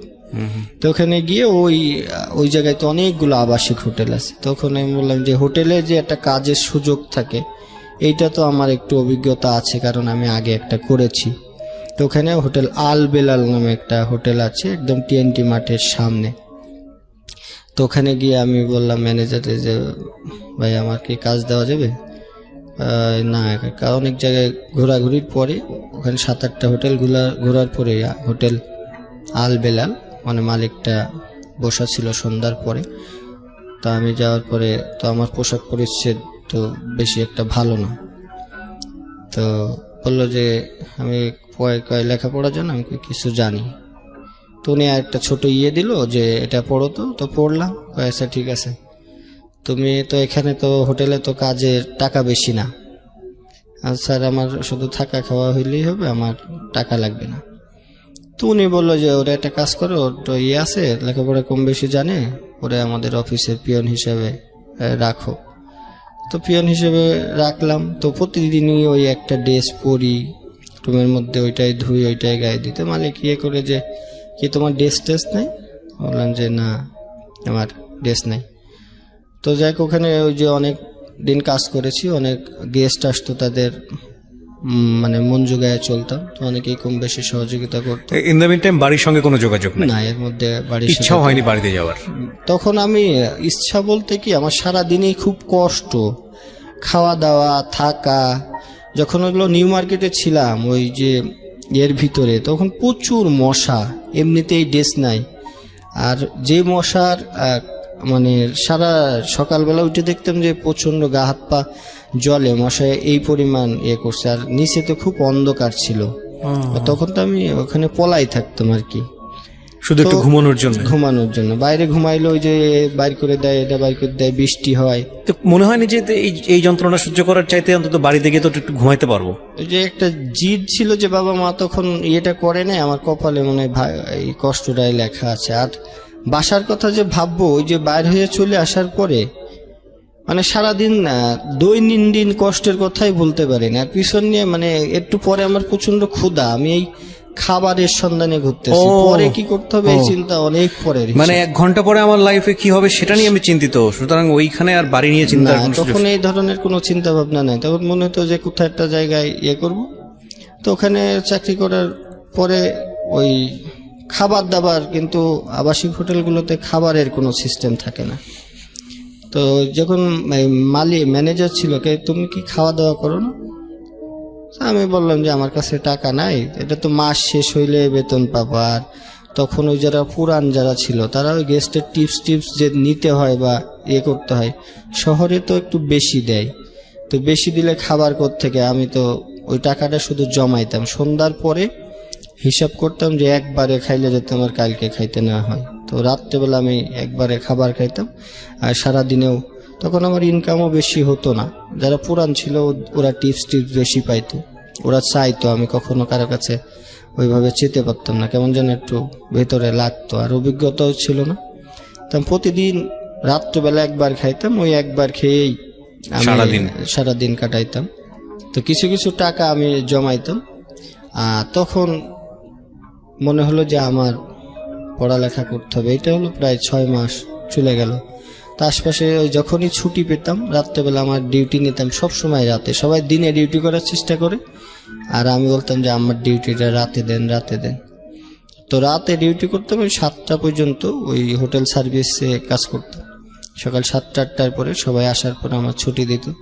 তখন আমি এই না ঘুমায়া কি করতাম, যে আশপাশে তখন এই স্কুল খুঁজে বেড়াইতাম যে কোথায় ভর্তি হওয়া যায়। তখন নটরডেম কলেজগুলো ওইগুলো আছে, তো ওই সাইডে আমি ঘুরতাম, তো দেখতাম যে সবার পরিবেশ বা অন্যরকম, সবার কাছে তথ্য নিলাম যে নটরডেম কলেজ তো অনেক ইয়ে ব্যাপার, তো এখানে তো অনেক ডিসিপ্লিন আছে বা নিয়ম শৃঙ্খলা অনেক। তো দেখলাম যে এই জায়গায় তো তাইলে আমার হবে না, তো নর্মাল স্কুল কলেজ আমি খুঁজে তখন এইভাবে চিনি না। আমার বিজয়নগর, শান্তিনগর থেকে শুরু করে অনেক রাস্তা, ঢাকাতে অনেক বেশি রাস্তা আমার হাঁটা ভিতরে আছে, অনেক অলিগলি আমি হেঁটেই পার করেছি। আর তখন চেনার বা জানার কোনো যে এইদিকে যায় যে স্কুল পাবো সেই ঠিকানার এমনও জায়গায় গেছে যে ওখানে গেছি গিয়ে আর চিনে আসতে পারতেছি না, মানে যেদিকে দু চোখ যায় শুধু হাঁটছেন, শুধু খুঁজি যে স্কুল ড্রেস পরা থাকলে তাদের পিছন এরা কোথায় যায় কিসে পড়ে এই অনুসরণ করতে আমি তখন কি আপনি ইন্টার ফার্স্ট ইয়ারে ভর্তি হওয়ার জন্য? হ্যাঁ, ইন্টার ফার্স্ট ইয়ার। ওকে। তো ওখানে একটা কলেজের তথ্য নিলাম যে কেমন লাগে এরকম। আমি তখন 2700 টাকা মতো ভর্তিতে লাগবে। আমি ওখান থেকে এই 2700 টাকা জমানো আমার একটা তখন উদ্দেশ্য হয়ে গেল যে ভর্তি হইতে হলে তো আমার টাকা তো জোগাড় করতে হবে। তো আমি খেয়ে না খেয়ে সবার কাছ থেকে অনুরোধ করে টিপস নিয়ে ওই টাকা আমি 2900 টাকা মতো, ওখানে এক ভাই ছিল তার কাছে আমি জমা রাখতাম ওই হোটেলে।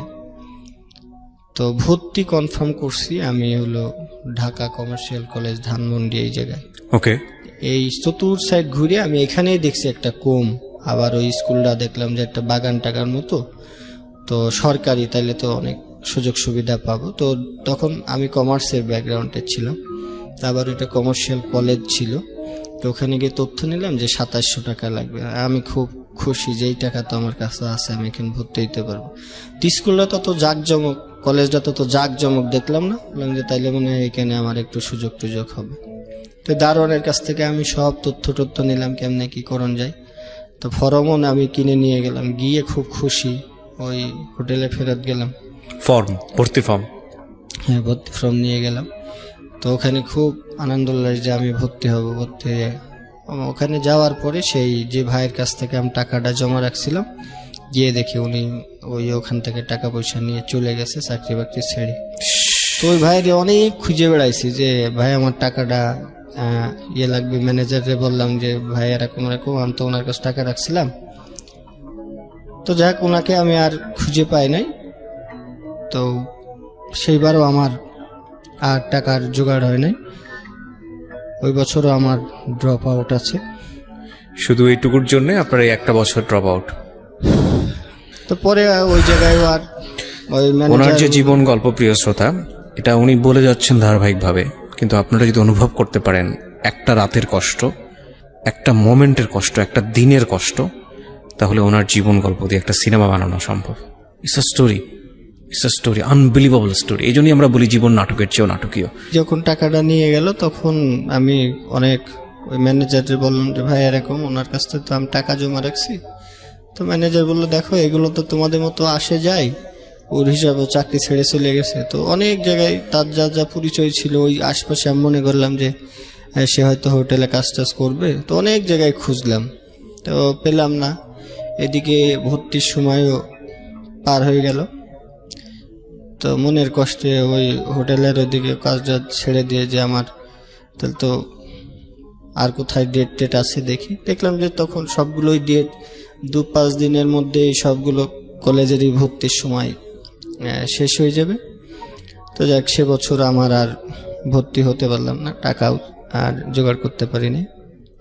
পরে আমি ওই জায়গা ছেড়ে আমি চলে গেলাম যে না, এইটাতে 10 টাকা 5 টাকা দিয়ে আমার আসলে হচ্ছে না, আমার টাকাটা জোগাড় করতে হবে। তো 3,000 টাকা 2700 টাকা আমার কাছে একটা চ্যালেঞ্জ মনে হলো। তো তখন আমি চলে গেলাম ওই জায়গার থেকে করে বাদামতলি, যে ওই ফল টল ভ্যানে টেনে করে দিলে আমি কিছু টাকা পাবো। তো বাদামতলি যখন ওই ফলের যে কার্টুনগুলো থাকে, কার্টুনগুলো ভ্যানে টেনে উঠাই দিলে বা একটু বাইরে দিয়ে আসলে, এক কথায় তখন হলো আমি লেবারের যে কাজটা আমি তখন শুরু করলাম। তো ওখান থেকে কাজ টাজ করার পরে অনেকদিন, প্রায় 1,000-2,000 টাকা তো এর মধ্যে এই যে ঘুমানোর যে বিষয়গুলো ছিল এগুলো হলো রাত্রে কিন্তু অনেক ঢাকা শহরে আমি অনেক হেঁটে হেঁটে কাটাইছি, যে ঘুমানোর জায়গা নাই, যে কোনো জায়গা দাঁড়াইলে বা একটু সুযোগ পাইলে যেখানে ঘুমাইলে এটা হয়তো উঠাই দিছে। তো বাদামতলী যখন কাজ টাজ করি তখন একজনের সাথে হলো যে তুমি এই কাজটা না করে তুমি একটা ব্যবসা করো। তো ব্যবসা আমি কিভাবে করবো? এই যে ফল নিয়ে তুমি যদি বেচো তাহলে তোমার তো টাকা নাই। তো তখন উনি ওই যে কাজ করলাম কিছুদিন, কাজ করার পরে সদরঘাটে আমার কিন্তু অনেক দিন আমার ঘুমানোর আছে। সদরঘাটে কোথায় ঘুমাতেন? স্টেশনের এই ইয়েগুলোতে, মানে যেখানে একটু সুযোগ পাইতাম যে ফাঁকা জায়গা, এই জায়গায় কেউ কিছু বলবে না, তাহলে সেখানে থাকি। হয়তো কিছুক্ষণ পরে বকাঝকা করলে উঠে চলে গেছি। টাকাগুলো তখন আমি এই প্যান্টের যে ভাঁজ থাকে, আর রাত্রেবেলা থাকলে আমাদের কাছে ওই ছিনতাইয়ের বিষয়গুলো 2-3 জন ধরে টাকা পয়সা নিয়ে নিত। তখন আমি ওই প্যান্ট এই বেল্টের নিচ দিয়ে একটা কেটে ওর ভিতর যে ডাবল সেলাই থাকতো ওর ভিতরে আমি গুছাই রাখতাম। প্যান্টের নিচে যে ভাঁজ থাকে এইটার ভিতরে টাকা ঢুকা রাখতাম। হ্যাঁ, তখন রাখতাম যাতে সারাদিন মনে করেন যে যাই হোক আমার ওই টাকার প্রতি একটা থাকতো, যে টাকা জমাতে হবে আমাকে ভর্তি হওয়ার জন্য। 700-800 টাকা যখন হলো তখন আমি 1 কার্টন ওই যে আপেল নিয়ে একজনের কাছ থেকে পাল্লা টাল্লা কিনে আমি তখন ব্যবসার জন্য, এখন ওই এলাকায় তো হবে না, তখন চলে আসলাম এই যে শহীদ সরোয়ার্দী মেডিকেল কলেজের এই সামনে। তো ওখানেও দেখলাম যে এক ধরনের, এখানে বসলে উঠাই দেয়, এখানে বসলে উঠাই দেয়, করতে দেয় না। এই জায়গায় চলে আসার উদ্দেশ্য হলো এই যে কলেজটা আমার আশপাশে আছে, আমি যা কিছু করব, যেহেতু এটা ধানমন্ডির ওই যে কমার্শিয়াল কলেজটা, তখন যে এই আশপাশেই আমার একটা অবস্থান করতে হবে। আর প্রতিদিন ওই কলেজের খোঁজ রাখতাম, আবার কবে ফর্ম ছাড়বো, এভাবে যাক তখন টাকা পয়সা কিছু, আমি ওখানেও ফলের দোকানদারি করেছি, ফল বিক্রি করছি, ওখানে চার দোকানদারি করছি। তো দিন রাত পরিশ্রম করতে করতে আমার পুরা জন্ডিস হয়ে যায়। জন্ডিস যখন হয়ে গেল তখন ওই যে ডাব পড়া, কেউ কবিরাজি বুদ্ধি দেয়, এইটা বুদ্ধি দেয়, ওখানে থাকতে থাকতে তখন কয়েকজনের সাথে পরিচয় হয়েছে। তা আমার এই যে 2 হাত এখনো কাটা আছে, তো কবিরাজের বুদ্ধিতেই আমার 2 হাত কাটতে হয়েছে যে জন্ডিস নামাবে। আমার এই যে 2 সাইডে এখনো কাটা, কিন্তু এই যে আপনার শরীর থেকে জন্ডিস নামাবে। হ্যাঁ, জন্ডিস কবিরাজের বুদ্ধিতে কাটতে হয়েছে। হ্যাঁ, হলুদ হয়ে গেছে। আচ্ছা। তো তখন ওই যারা বুদ্ধি দেয়, কেউ ডাব পড়া দেয়, কেউ গাছ বেঁধে দেয়, বেঁধে দিলে আমার 72 ঘন্টার মধ্যে জন্ডিস ভালো হয়ে যাবে। তো জন্ডিস আর ভালো হয় না। এখন ওই যে 7 রাস্তা এখানে এক কবিরাজ ছিল, উনি হাতে গাছ বেঁধে দিবে। গাছ বেঁধে দিলে আমার 2 হাত একদম মাংস খসে যাওয়ার মতো অবস্থা। এই যে 2টা এখনো কিন্তু স্পট আছে, হ্যাঁ, 2 পাশে দেখতে পাচ্ছি। তো এই 2টা স্পট 2 বার বাঁধলো যে তোমার জন্ডিস অনেক বেশি হয়ে গেছে, এটা তোমার একটাতে হবে না, 2টা বাঁধতে। তো 2টা বাঁধলাম প্রচুর যন্ত্রণা করে। তো তারপরে জন্ডিস ভালো হলো না, তো বললো যে আমার দ্বারা এটা হবে না। তো মোহাম্মদপুর তাজমহল রোডে ওখানে একজন ডাব পড়া দেয়, তার কাছে গেলাম। তো যে যেখানে যাইতে বলে সেখানেই আমি যাই, আমার জন্ডিস আর ভালো হয় না। তো তখন হলো, কারণ সারা রাত ওই যে দোকানদারি করতাম, দিনে ফল বেচতাম, এই খাওয়া দাওয়া ঠিক নাই, ঘুমানোর ঠিক নাই, তো এইটার কারণেই মূলত আমার জন্ডিসটা হয়ে গেছে। তারপর আমার লক্ষ্য ছিল যে আমার ওই 3000 টাকা আমাকে জোগাড় করে আমার, আর তখন আমি ওই যে সামনে এই যে মুক্তিযুদ্ধে একটা ছিল, শহীদ সরোয়ার্দীর সামনে মুক্তিযুদ্ধে একটা বিল্ডিং ছিল, এখন এটা ভেঙে অনেক বড় হয়ে গেছে।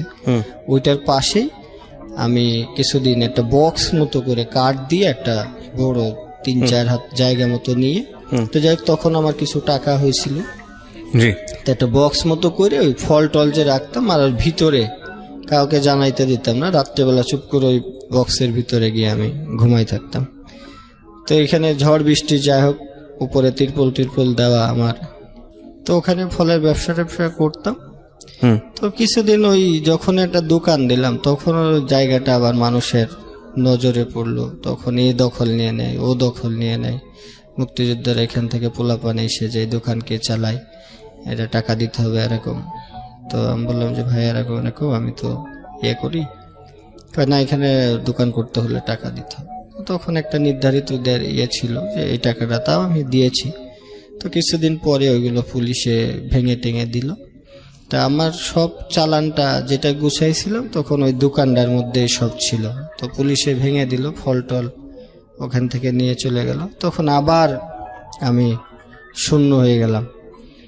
তো তখন যেন জীবনের গতিপথটাই যে না, এইভাবে তো আসলে আর মানে তখনও আপনি ইন্টারমিডিয়েটে ভর্তি হতে পারেননি? না, তখন তো ওই যে টাকা মেরে দেওয়ার পরে তো আমার আর সুযোগ হয় না। এখন এই আশপাশেই রয়েছি। তো ফলের দোকান ওইগুলো যখন ভেঙে দিল তখন আর আমার হলো না, মনটা খুব খারাপ হয়ে গেল যে এখন কি করব। তখন একটা এই যে ফার্ম গেটের এই জায়গায় একটা স্টুডিওতে আমি কাজ নিলাম। তো স্টুডিওতে কাজ নিলে তো উনি আমার বেতন ধরলো তখন 1600 টাকা। তা 1600 টাকা নিজের খাইতে হবে, থাকতে হবে।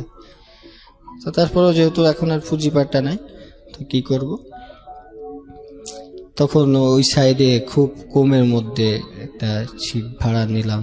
ওই যে গিয়ে দেখলাম যে ওই মালিককে বললাম যে আমার তো থাকার জায়গা নাই, কেমনে কি করব।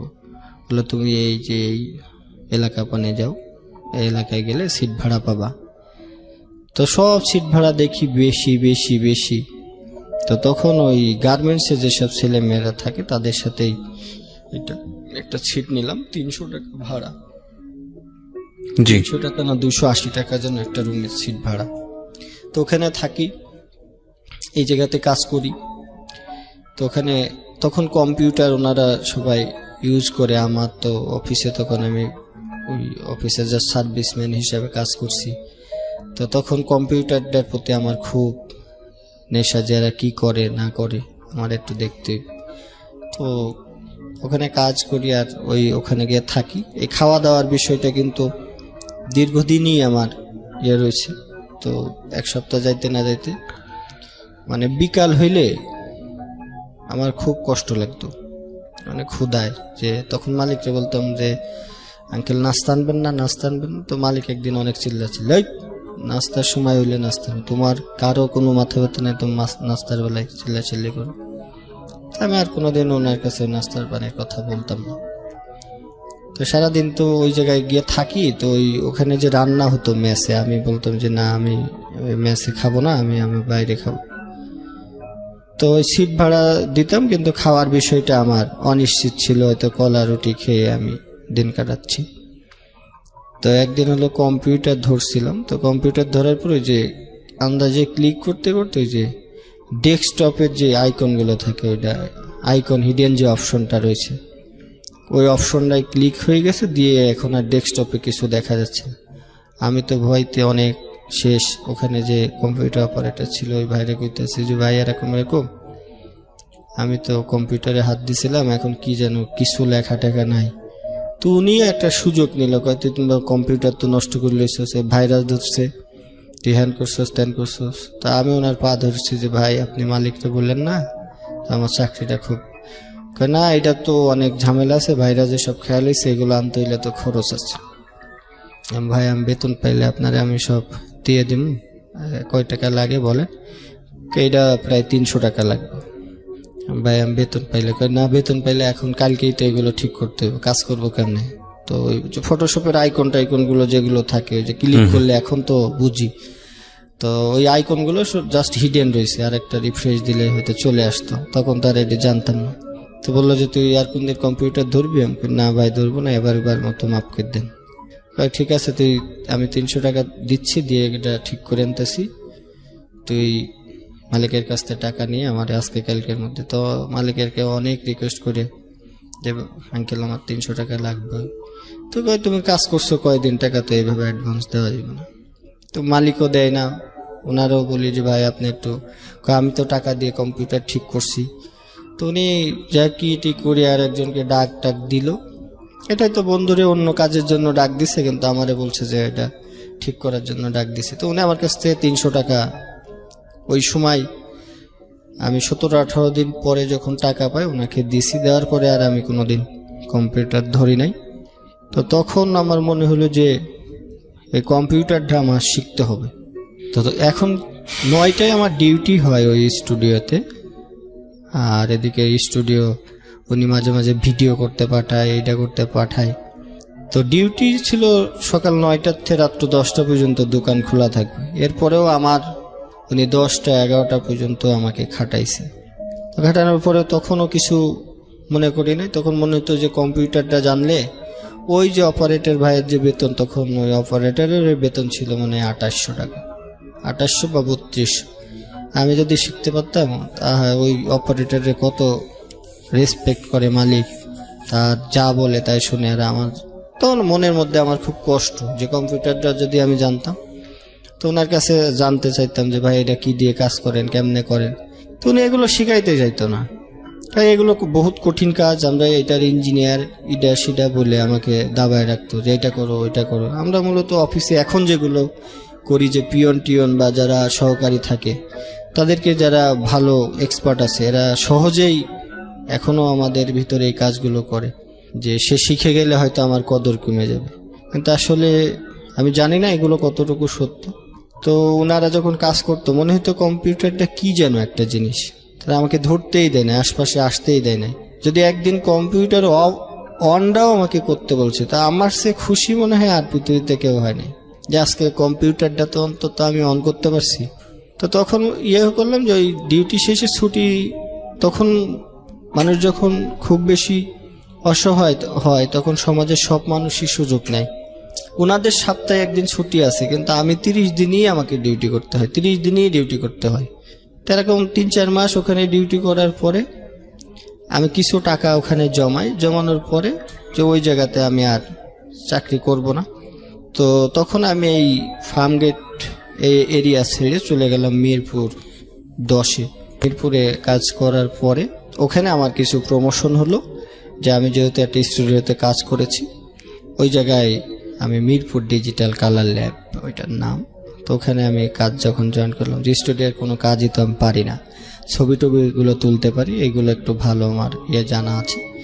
তো ওখান থেকে একটা আসলো যে আমি কম্পিউটারটা, তখন একটা ভাই ছিল যে এরকম, তখন শুধু ছবিটা কাটতে পারলেই হলো আর প্রিন্টটা দিতে পারলে, এইটাই একটা স্টুডিওর বড় একটা প্রসেসিং ছিল। তো আমি এক ভাই ছিল ইঞ্জিনিয়ার ফুজির, ওনাকে আমার কাছে টাকা ছিল তখন 700, ওনাকে আমি দিলাম যে ভাই আপনি আপনার পায়ে পড়ি, আপনি আমার এই কাজটা শিখাই দেন। শিখাই দিলে আমার এখানে আমি যে কয়দিন আসি, দেখো আমি তো থাকবো না, বাইরে চলে যাবো, আমি তোমাকে শিখাই দেবো লালন, তোমার আমি কথা দিচ্ছি। আমাকে ভাই প্লিজ, ঠিক আছে তুমি কাজের সময়, মালিক থাকলে তো ঝামেলা করবে, তখন মালিক যখন না থাকবে, ভাই এটা একদম সহজ কাজ, তুমি শুধু মাউসটা ঘোরানো আগে শিখো, এরপরে আমি বাকিগুলো। তো উনি যাই হোক আমাকে একটু সুযোগ দিল, পরে কম্পিউটারটা উনি আমাকে শিখাইছে ছবি টবি এডিট করা।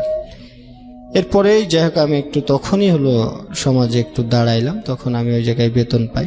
বেতন পাওয়ার পরে যেহেতু আমি এখানে পিয়ন হিসাবে কাজ জয়েন করলাম, তো ওই জায়গায় যেহেতু আমি মর্যাদা পাবো না, হালকা একটু কম্পিউটার যেহেতু শিখছি, তখন আমি ওই জায়গায় শিফট করে আবার চলে গেলাম ওই যে মিরপুর 1-এর ওই সাইডে এশিয়া স্টুডিও নামে এখনো আছে ওইটা, ওখানে আমি কাজ জয়েন করলাম। তখন ওরা আমার বেতন ধরলো 3800 টাকা, একটু প্রমোশন আরও একটা হলো। তো তখন যাক এইভাবে করতে করতে 1 বছর পরে আমি কলেজে ভর্তির আবার সুযোগ আসলো। তখন আমি বাসা ওই সাইডে না নিয়ে, যেহেতু এই ফার্ম গেটে আমি তখন থাকতাম তেজকুনি পাড়াতে, তো তখন আমি ওই ঢাকা কমার্শিয়াল কলেজে ভর্তি হওয়ার সুযোগ পেলাম। সুযোগ পেয়ে এখন ওই মালিক তো সেই আবার ক্লাসে যাওয়ার ঝামেলা জটিলতা তৈরি হয়ে গেল। এদিকে মালিক সকালে যাইতে বলে, আমার ওদিকে কলেজ। আমি তখন নিয়ত করলাম যে কলেজে আমি যাবই। তো কলেজে চ্যালেঞ্জ কয়েকদিন করার পরে এই যে অর্থের কাছে আমি আবারও পরাজয়। তখন ওই জায়গায় মালিককে বললাম যে ভাই আমার 2-1 দিন সুযোগ দিতে হবে, আমি একটু কলেজে যাব। তো মালিকটা খুব ভালো ছিল, ঠিক আছে যে 2 দিন, ওই 2 দিনই, আর কিন্তু করা যাবে না, লেট করা যাবে না, আমাকে এই 2 দিন দিলেই হবে। তো যাক আমি সপ্তাহে 2 দিন ঢাকা কমার্স কলেজে যেতাম, কমার্শিয়াল কলেজটা ছিল এটা তেজকুনি পাড়াতে, তখন আমি থাকি। তো এখানে থাকার পরে যেটা হতো যে ওখান থেকে যে রাত্রেবেলা পড়বো, এই পড়ার সুযোগ, তো যে হোস্টেলে থাকতাম সবাই, হোস্টেল বলতে একটা বাসা বাড়ি মতো ম্যাচ টাইপের ছিল। তো সেখানে ওই রাত্রেবেলা সবাই গার্মেন্টসে কাজ করে, তো ওরা তো রাতে ঘুমায়, আমি রাত্রেবেলা এসে 10টার পরে পড়ালেখা করলে সবারই বিরক্তি। তো ওখানে আমার হোস্টেল থেকে নোটিশ দিয়ে দেওয়া হলো ওই বাসার যে আন্টি ছিল যে না এখানে থাকা যাবে না, রাত্রেবেলা পড়ালেখা করলে সবাই গার্মেন্টসে কাজ করে, ওরা ভোরবেলা যেতে পারে না। তো ওখান থেকে প্রায় যেই পড়াটা শুরু করলাম তখন আবার এই আবাসন যে স্থানটা ওইটা আমাকে ত্যাগ করতে হলো। একদিন ঝগড়া বিবাদ করে আমাকে ভাঙতি মাসের মধ্যে আমাকে বাইর করে দেয় যে এখানে তো থাকা যাবে না এই ব্যাপার। উনি ঢাকা শহরে সবাই একটু প্রফেশনাল, তো সেখানেও আবার যেহেতু ঢাকা শহরে ম্যাচ পাওয়া যায়, আমি অন্য জায়গায় ম্যাচ নিলাম ওই 4-5 দিন পরে জটিলতা। তো তখন চিন্তা করলাম যে বাসার সাথে যেখানে ওই মানে রোডের যে লাইটগুলো জ্বলে এমন একটা বাসা নিব যাতে ওই লাইটের এটা আমি জানলার পাশে যাতে থাকলে, এইটা খুঁজে মনের মতো তো আসলে বাসা পাওয়াও কষ্ট। তো গরমের মধ্যে লেপ বা খাতারটা গায়ে দিয়ে আমি এরকম আলো করেও আমি পড়ালেখা আমি করেছি। তো এই কলেজেও টিচাররা কিন্তু সেই 7-8 যে ঘটনাগুলো এখানেও ক্লাসে যায় না, অপমান অপদস্থ। তো আমি খ শাখায় ছিলাম, আমার রোল ছিল এখানে 90 আর 91 ছিল আরেকটা মেয়ে। তো মেয়েটা একটু পাগলি টাইপের ছিল আর কি, সবাই বলতো। তোর সাথে আমার খুব মিল, ওর কাছ থেকে আমি তথ্য নিতাম। আর এখানে তো যাওয়া হয় নাই। তো যাক, প্রথম পরীক্ষা দ্বিতীয় সময় পরীক্ষা দিয়ে যখন ইন্টারমিডিয়েট ফার্স্ট ইয়ার শেষ হয়ে যাবে, পরীক্ষা দিয়েছি আমি, কিন্তু আমার সব খাতায় দেখাইছে অ্যাবসেন্ট। তো আমি রেজাল্ট নিতে গিয়ে দেখি যে আমি পরীক্ষায় বলে দিই না, আমি টোটাল ফেল। তা আমি সে প্রিন্সিপাল স্যারের কাছে আমি গিয়ে বললাম যে স্যার আমি পরীক্ষা দিছি। কয় না তোমার প্রেজেন্টই তো নাই। আমি স্যার প্রেজেন্ট নাই, ঠিক আছে স্যার আমি কাজ করি এই জন্য স্যার আমি আসতে পারি নাই। তো ওই স্যারটার এটা আমার মনে হয় ভাগ্যটা অনেকটা ভালো। তো ওই স্যার আমার কোনো কথাবার্তা শুনলো না যে সব স্যারে কি তোমাকে ফেল দিছে। আমি কই স্যার দেখেন শুধু একটা সিগনেচার না স্যার, আমি অনেক পড়ে তারপরে এতগুলো সাবজেক্ট পরীক্ষা দিছি স্যার, কোনোভাবে